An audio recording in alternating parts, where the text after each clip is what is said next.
శ్రీ సీతారామచంద్రస్వామి పరబ్రహ్మణ్యే నమః. ఆపదామపహర్తారం ధాతారం సర్వసంపదాం లోకాభిరామం శ్రీరామం భూయో భూయో నమామ్య. భగవద్బంధులందరికీ కూడా శుభోదయం. ఈ రోజున మనం విష్ణు సహస్రనామానికి తాత్పర్య సహిత వ్యాఖ్యానం చెప్పుకుందాం అనుకున్నాం. నిన్నటి భాగంలో మనం భీష్మాచార్యుల వారి పుట్టుక, ఆవిర్భావం గురించి తెలుసుకుందాం.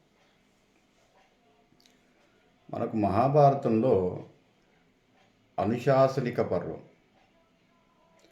అంటే ఆ మహాభారతం మొత్తం మనకు 18 పర్వాలు ఉంటాయి.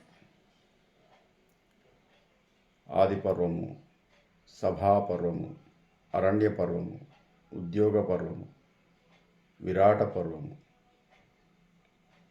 ఇట్లా భీష్మ, ద్రోణ, కర్ణ, శల్య పర్వాలు. దాంట్లో అనుశాసనిక పర్వంలో మనకు ఈ విష్ణు సహస్రనామం గురించి ప్రస్తావన ఉంది. భీష్మాచార్యుల వారు అంపశయ్య మీద పడుకున్న తర్వాత, అంటే శిఖండిని ఎదురుగా పెట్టుకొని అర్జునుడు భీష్మాచార్యునికి బాణం వేసేసి సంహరించే ప్రయత్నం చేస్తాడు. కానీ ఆయన దేహము, మహానుభావుడి యొక్క దేహము భూమికి తాకకుండగా ఒక అంపశయ్య ఏర్పాటు చేస్తాడు అర్జునుడు, శ్రీకృష్ణుడి యొక్క సలహాతో. ఆ అంపశయ్య మీద పడుకొని ఉంటాడు. ఆయనకు స్వేచ్ఛామరణం, అంటే ఆయన ఎప్పుడు అనుకుంటే అప్పుడు చనిపోయేటటువంటి ఒక వరం ఉంది. అది తండ్రి గారు ఇచ్చారు. శంతన మహారాజు భీష్మ ప్రతిజ్ఞ చేసిన తర్వాత తన వివాహం కోసం భీష్ముడు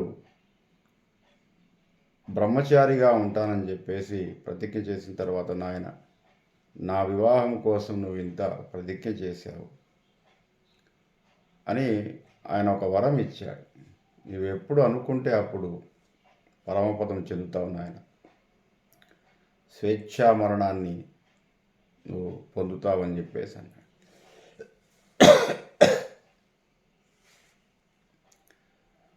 దాదాపు యుద్ధానంతరం ఒక 48 రోజులు ఆయన అంపశయ్య మీదే ఉంటాడు.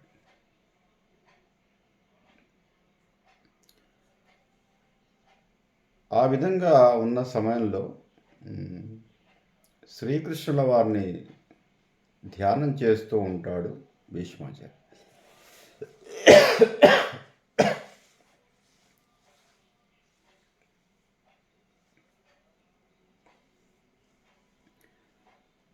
అట్టి సమయంలో ఎందుకు ఆ విధంగా, అంత మహానుభావుడు కదా, అంత గొప్పవాడు కదా, 48 రోజులు అంపశయ్య మీద మంచంలో ఎందుకు ఉండవలసి వచ్చింది అంటే, ప్రతి మానవుడు చేసినటువంటి పాపం ఏదైతే ఉందో శరీరం మీద రాసిపెట్టి ఉంటుందట. కొన్ని పాపాలకు పరిహారము ఇహలోకమే. ఆ పాపము పరిహారమైతే తప్ప, ఆ పాపానికి ప్రాయశ్చిత్తమైతే తప్ప ఈ దేహాన్ని వదిలి జీవుడు వెళ్ళిపోడు. కాబట్టి ఆ మరణశయ్య మీద ఉండాల్సిందే అట్లా. మరి భీష్మాచార్యుడు చేసిన పాపం ఏమిటి అంటే, ఆయన సరే ఎంత మహానుభావులైనా అనేక పొరపాట్లు చేస్తూ ఉంటారు.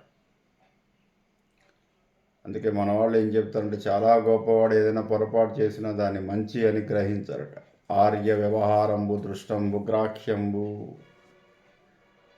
ఆర్యుడైన వాడు, గొప్పవాడు, గురుతుల్యుడు ఎవరైనా పొరపాటు చేసినా దాన్ని పొరపాటుగా గ్రహించకూడదు అంటారు.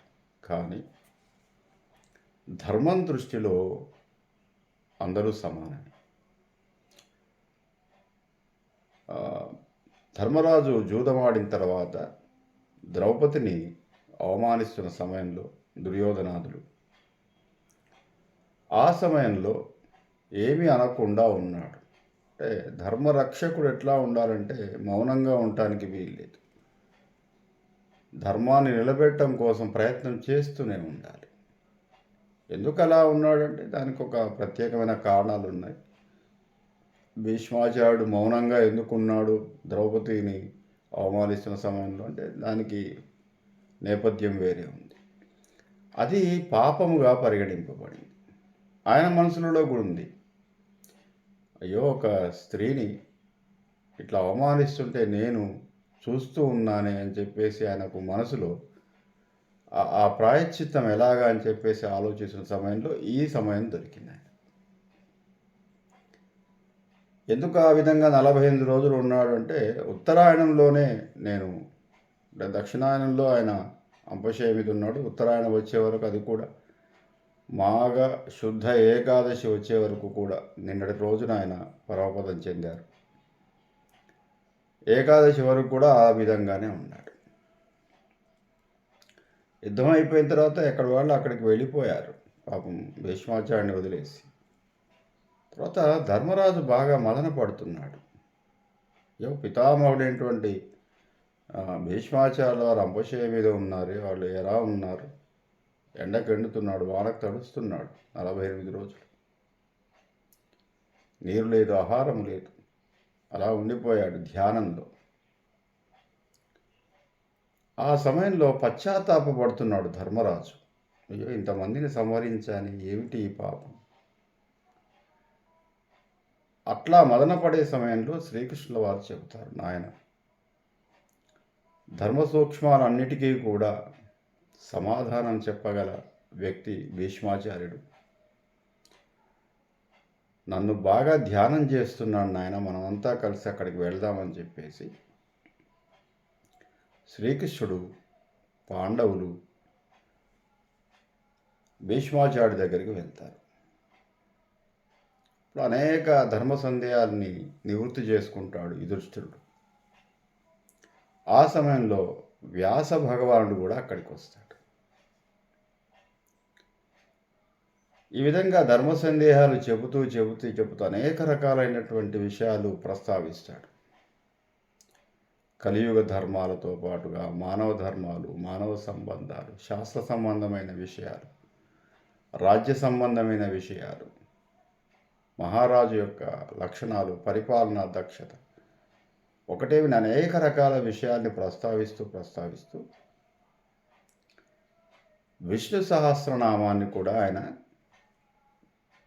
చెబుతాడు. దాని ప్రాశస్త్యాన్ని కూడా చెబుతాడు. పరమ పవిత్రమైనటువంటి నామాలు నాయన ఇవి. చరాచర జగత్తునంతటికీ కూడా స్థితికారకుడైన మహావిష్ణువు యొక్క స్వరూపాన్ని, ఆయన దైవత్వాన్ని ఆకలింపు చేసుకోవాలి అంటే ఈ నామాల్ని స్మరించాలి అని చెప్పేసి ఆయన 1000 నామాలు చదువుతాడు భీష్మాచార్యుడు. ఆ సమయంలో శ్రీకృష్ణుడు అంటాడనమాట, ఇన్ని 1000 నామాలు శ్రీ మహావిష్ణువుకు సంబంధించినటువంటి 1000 నామాలు స్తుతి చేశాడు. వీటిని మళ్ళీ స్తోత్ర రూపంగా లిఖిస్తే బాగుంటుంది అని చెప్పేసి చెబుతాడు. అప్పుడు మళ్ళీ నాయన ఈ చదివినటువంటి 1000 నామాలు మనము రాయలేకపోయాం కాబట్టి ఈ శబ్దాలన్నీ కూడా గాలిలో ఉంటాయి. వీటిని గ్రహించగల శక్తి వ్యాస భగవానుడికి, సహదేవుడికి మాత్రమే ఉంది అని చెప్తాడు. వ్యాసుడు, సహదేవుడు ఏకసంతాగ్రహుడు. అంటే ఒక్కసారి విన్నారు అంటే వాటిని జ్ఞాపకం పెట్టుకుంటారట. పైగా సహదేవుడికి సూత స్ఫటికము అనే ఒక స్ఫటికాన్ని ధరించి ఉంటాడు ఆయన. పరమశివుడి యొక్క అనుగ్రహంతో శివస్వరూపమైన స్ఫటికం ఉంటుంది ఆయన మెడలో ఎప్పుడు కూడా. ఆ స్ఫటికానికి ఏమిటయ్యా శక్తి అంటే గాలిలో ఉన్నటువంటి శబ్దాల్ని గ్రహిస్తుంది. శబ్దగ్రాహక శక్తి ఉంటుంది స్ఫటికానికి. అందుకే మన వాళ్ళు స్ఫటికమాలు ధరిస్తూ ఉంటారు. గాలిలో వాతావరణంలో ఉన్నటువంటి దైవ సంబంధమైనటువంటి శబ్ద తరంగాల్ని గ్రాస్ప్ చేస్తుంది స్ఫటికం. అట్లా శివానుగ్రహం వల్ల సహదేవుడు సూత స్ఫటికం అనే ఒక స్ఫటికాన్ని ధరించి ఉన్నాడు ఆయన. ఇద్దరికి మాత్రమే ఆ శక్తి ఉంది. అప్పుడు వ్యాస భగవానుడు, నాయన నీవు నీ శక్తితో ఈ 1000 నామాల్ని చెబుతూ ఉంటే మళ్ళీ నేను స్తోత్ర రూపంగా రచిస్తాను. అంటే నామాలను చెప్పడం వేరు, అవి పేర్లు మాత్రమే. ఏదో నారాయణాయ నమః, నరాయ నమః, శౌర్యాయ నమః, విష్ణవే నమః ఈ చెప్పుకుంటా వెళ్ళిపోయాడు. కానీ వాటిని స్తోత్ర రూపంగా రాయాలి. జ్ఞాపక శక్తితో నీవు కానీ ఈ 1000 నామాలు చెబితే నేను స్తోత్ర రూపంగా రచిస్తానని చెప్పేసి వ్యాసుల వారు దాన్ని స్తోత్రం చేశాడు. స్తోత్రానికి ఏమిటి అంటే ఛందస్సు ఉండాలి. వేద ఛందస్సు ఏదైతే ఉందో మనకు అది 7 రకాలుగా ఉంటుంది. వేదంలో ఛందస్సు, మనకు తెలుగులో ఛందస్సు ఉంటుంది కదా, ఉత్పలమాల, చంపకమాల, మత్యపం, శార్థులం. అట్లాగే వేదంలోని శ్లోకాలకు భాగాలకు ఛందస్సు ఉంటుంది. అనుష్టుప్ ఛందస్సు, త్రిష్టుప్ ఛందస్సు అని చెప్పేసి 7 రకాల ఛందస్సు ఉంటుంది. ఆ ఛందస్సుని కూర్స్తూ స్తోత్ర రూపంగా రాశారు వ్యాస భగవానుడు. ఎప్పుడైతే స్తోత్రమైందో దానికి మంత్రశక్తి ఉంటుంది. నామానికన్నా 1000 రెట్ల శక్తి స్తోత్రానికి ఉంటుంది. కాబట్టి ఈ స్తోత్రము నాయన ఇహపర సౌఖ్యాలను కలిగిస్తుంది. ఎవరైతే పఠిస్తారో దీన్ని పారాయణగా చదవవచ్చు. అదన్నమాట. మనకు వేదంలో కనిపించే సహస్రనామ స్తోత్రాలు పారాయణగా చదివేవి 2 కనిపిస్తున్నాయి. ఒకటి లలితా అమ్మవారి సహస్రనామ స్తోత్రము, రెండవది విష్ణు సహస్రనామ స్తోత్రం. ఇవి అతి ప్రాచీనమైనటువంటివి, ఋగ్వేద కాలం నుంచి కూడా ఉన్నాయి. అదేనండి, ఇప్పుడు భీష్మాచార్యుడు కదా చెప్పింది మహాభారతంలో. మరి అంతకుముందు విష్ణు సహస్రనామం ఎలా ఉంది? అయితే అంతకుముందే మనకు గరుడ పురాణంలో కూడా విష్ణు సహస్రనామ ప్రస్తావన ఉంది.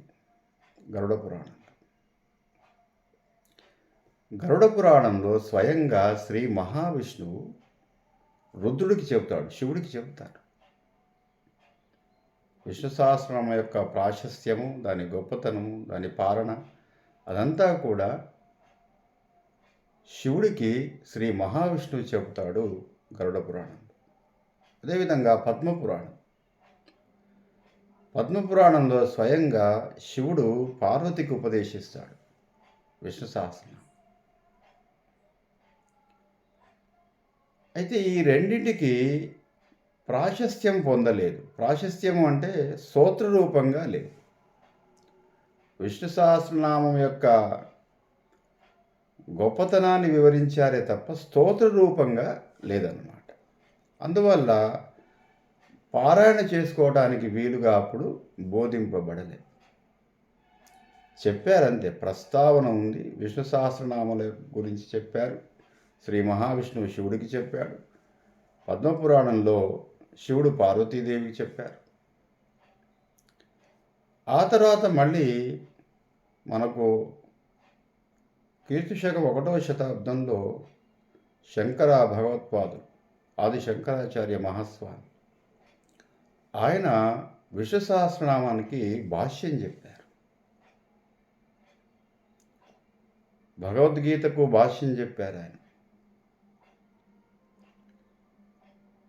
మామూలుగా ఆది శంకరాచార్య ఏమిటంటే ఆయన అద్వైత సిద్ధాంతాన్ని బాగా ప్రచారం చేశారు. అప్పుడు విశిష్టాద్వైతులు, అద్వైతులు, వైష్ణవ, ఈ స్మార్త ఇదంతా అప్పుడేమీ లేవండి.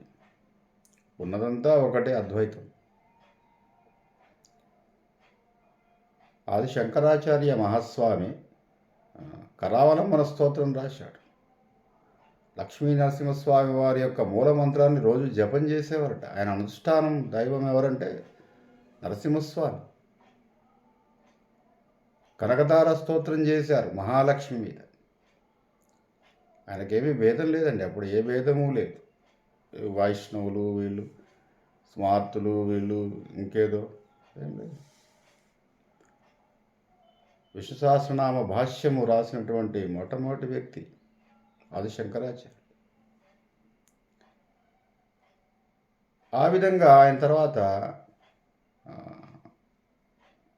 భట్టనాథుడు,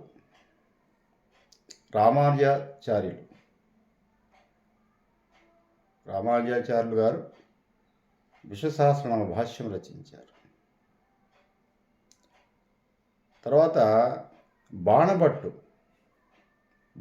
అని చెప్పేసి మహాకవి, సంస్కృత మహాకవి, 6వ శతాబ్దం కాదంబరి అనే ఒక గ్రంథాన్ని రాస్తారు.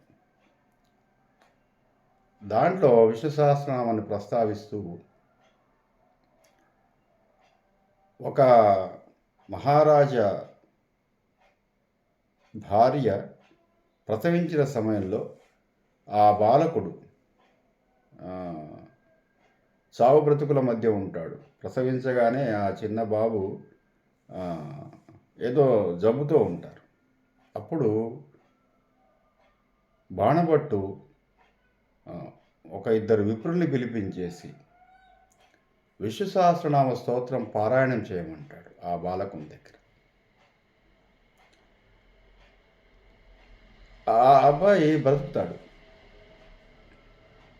విష్ణు సహస్రనామ స్తోత్ర పారాయణకి అంత శక్తి ఉంది. అనేక రకాల ఇహపర సౌఖ్యాన్ని కలిగిస్తుంది. అదేవిధంగా దాదాపు ఒక 15 మంది గొప్పవారు దీనికి భాష్యాన్ని రచించారు. దాంట్లో శంకర భాష్యము, తర్వాత బృహత భాష్యము, ఆనంద తీర్థ భాష్యము, కృష్ణానంద తీర్థ భాష్యము, గంగాధర భాష్యము, తర్వాత యోగీంద్ర భాష్యము, పరాశర భట్ట భాష్యము, రామానుజ భాష్యము, మార్తాండ భాష్యము, బృహదానంద భాష్యము, తర్వాత భారతీనంద తీర్థ భాష్యము, ఇట్లా అనేక మంది దీనికి భాష్యాన్ని రచించి ఒక ప్రాశస్త్యాన్ని తీసుకువచ్చారు. ఆ విధంగా విష్ణు సహస్రనామం ఆవిర్భావం చెందింది, స్తోత్ర రూపకంగా చెందింది. అయితే పద్మపురాణాన్ని రచించింది వ్యాస భగవానుడే, గరుడ పురాణాన్ని రచించింది వ్యాస భగవానుడే. ఈ మూడిట్లో కూడా వ్యాస భగవానుడే విష్ణు సహస్రనామాన్ని రచించాడు. కానీ స్తోత్ర రూపకంగా మాత్రము రచించింది మహాభారతంలో. అంతకుముందు సహస్రనామాలు ఉన్నాయి. స్తోత్రమే కాకుండా పారాయణం చేయడానికి వీలుగా ఆ ఛందస్సును, ఆ బీజాక్షరాల్ని రచించారు, పొందుపరిచి. ఏ సమయాల్లో విష్ణు సహస్రనామ స్తోత్రాన్ని పారాయణ చేయవచ్చు. ప్రత్యేకంగా పారాయణ శ్లోకాలు కూడా ఉటంకించబడ్డాయి. అనేక రకాల ఆపదల నుంచి మనకు రక్షిస్తుంది విష్ణు సహస్రనామ స్తోత్రం. ఆ విధంగా స్తోత్ర రూపంలో వచ్చినటువంటి మొట్టమొదటగా మనకు మహాభారతం నుంచి మనకి ఈ విష్ణు సహస్రనామ స్తోత్రం కనిపిస్తుంది. మహాభారతము ఎందుకు ఈ స్తోత్రానికి ఇంత ప్రాధాన్యత? ఇంకా అనేక రకాల స్తోత్రాలు ఉన్నాయి కదా, ఎన్నో స్తోత్రాలు, వేల స్తోత్రాలు ఉన్నాయి భగవత్ సంబంధమైనటువంటి. మరి విష్ణు సహస్రనామానికి ఎందుకు ఇంత ప్రాధాన్యత ఉంది, తర్వాత లలిత అమ్మవారి స్తోత్రానికి ఇంత ప్రాధాన్యత ఉంది అంటే, కలియుగంలో మహాత్మ్యం గల స్తోత్రాలు ఈ రెండే. భీష్మాచార్యుడు కూడా చివరిలో ఉటంకిస్తాడు, నాయన ఈ విష్ణు సహస్రనామ స్తోత్రాన్ని పారాయణగా అనుష్ఠానంగా ఎవరైతే చేస్తారో వారి కోరికలన్నీ ఫలిస్తాయి నాయన. ముఖ్యంగా ధర్మార్థులకు ధర్మం సిద్ధిస్తుంది, అర్ధార్థులకు అర్థం తీస్తుంది, కామార్థులకు, కామం అంటే ఇక్కడ భగవత్ సంబంధమైన కోరిక, మోక్షార్థులకు మోక్షం లభిస్తుంది. తర్వాత ధర్మార్థ కామ మోక్షాలకు సంబంధించినటువంటి అన్ని రకాలైనటువంటి కోరికలను ఈడేర్చగల ఏకైక స్తోత్రము విష్ణు సహస్రనామ స్తోత్రం. తర్వాత ఏమిటంటే, భీష్మాచార్యుడు మరణించే సమయంలోనే కలియుగ ప్రవేశం జరిగింది. కలియుగ ప్రారంభంలో అంటే మహాభారత యుద్ధ చివరిలో కలియుగ ప్రారంభం. కలియుగం ప్రారంభమైన తర్వాతనే శ్రీకృష్ణుల వారు అవతారాన్ని చాలించారు. కలియుగం ప్రారంభమైన తర్వాతనే పాండవులు స్వర్గారోహణ జరిగింది. కాబట్టి కలియుగం ధర్మాలను చెబుతూ ఈ కలియుగంలో మనుషులందరూ కూడా స్తోత్ర పారాయణ ద్వారా మాత్రమే ఏదైనా సాధించగలుగుతారు. ఎందుకంటే యజ్ఞయాగాది క్రతువులు మానవులు చేయలేరు. అంటే కృతయుగంలో లాగా యజ్ఞయాగాది క్రతువులు చేయడం సాధ్యం కాదని చెప్పాడు. తర్వాత తపస్సు సాధ్యం కాదని చెప్పాడు. ద్వాపరయుగం త్రేతాయుగం లాగా తపస్సులు సాధ్యం కాదు. కలియుగంలో స్తోత్ర పారాయణ మాత్రమే మానవుణ్ణి భగవంతుడి దరి చేరుతుంది. అందుకే అనేక మంది మహానుభావులు దైవ సంబంధమైన స్తోత్రాలు రచించారు. మానవులు ఏ విధంగా మోక్షప్రాప్తిని పొందాలి, ధర్మార్థ కామ మోక్షాలు ఏవైతే ఉన్నాయో చతుర్విధ పురుషార్థాలు సాధించడానికి ఏకైక మార్గము భగవన్నామ స్మరణ, దాంట్లో స్తోత్రము, అనుష్ఠానము, జపం మాత్రమే చెప్పబడింది. మరణాత్రాయతే ఇది మంత్ర, మనస్సులో ధ్యానం చేస్తూనే ఉండాలి, అదే స్తోత్రం. ఆయనకు సంబంధించినటువంటి నామస్మరణ చేస్తూ చేస్తూ చేస్తూ చేస్తూ చేస్తూ చేస్తూ ఉండాలి. అంతే. స్తోత్ర రూపకంగా మనం నమ్మినటువంటి ఏ దైవం అయితే ఉందో దానికి సంబంధించినటువంటి నామాన్ని ఓం నమ శివాయ, ఓం నమ శివాయ, ఓం నమ శివాయ, ఓం నమో నారాయణాయ, ఓం నమో నారాయణాయ, ఓం నమో నారాయణాయ, శ్రీమాత్రే నమ, శ్రీమాత్రే నమ, శ్రీమాత్రే నమ, ఇదే స్తోత్రం. ఇది మినహా మానవుణ్ణి ఉద్ధరించేటటువంటి మార్గం ఏదీ కూడా లేదు. జపతపాలకు ప్రాధాన్యత లేదు కలియుగంలో. తపస్సు చేయలేము, తపస్సు సిద్ధించదు, యజ్ఞయాగాది క్రతువులు సిద్ధించవు. మానవుడు కరటదేయటానికి ఏకైక మార్గము స్తోత్రపారాయణము, అనుష్ఠానము, భగవత్ సంబంధమైనటువంటి ధ్యానం మాత్రమే అని చెప్పేసి స్పష్టంగా కలియుగంలో ఇది మాత్రమే మానవుణ్ణి ఉద్ధరింపజేస్తుందని చెప్పేసి ఎందరో మహానుభావులు ఆది శంకరాచార్య దగ్గర నుంచి, రామానుజాచార్య దగ్గర నుంచి, రమణ మహర్షి దగ్గర నుంచి ఒకళ్ళేమిటి, ఎవరేది చెప్పినా నామస్మరణ, నామస్మరణ, నామస్మరణ, స్తోత్రము, స్తోత్రము, పారాయణం, అనుష్ఠానం, జపం, అంతే. ఇంకేది చేయదు, తపస్సు సాధ్యం కాదు. ఆ విధంగా కలియుగంలో ఉద్భవించినటువంటి మొట్టమొదటి స్తోత్రము శ్రీ విష్ణు సహస్రనామ స్తోత్రం. అందువల్ల దీనికి అంత ప్రాధాన్యత ఉంది. స్తోత్రం యొక్క మహిమను ప్రస్తావిస్తూ దీంట్లో ఉన్నటువంటి నామస్మరణకు ఉన్నటువంటి ప్రాశస్త్యాన్ని, ప్రాముఖ్యతను ప్రస్తావిస్తూ రేపటి భాగంలో మనం శ్లోకాలు ప్రారంభిద్దాం. స్వస్తి.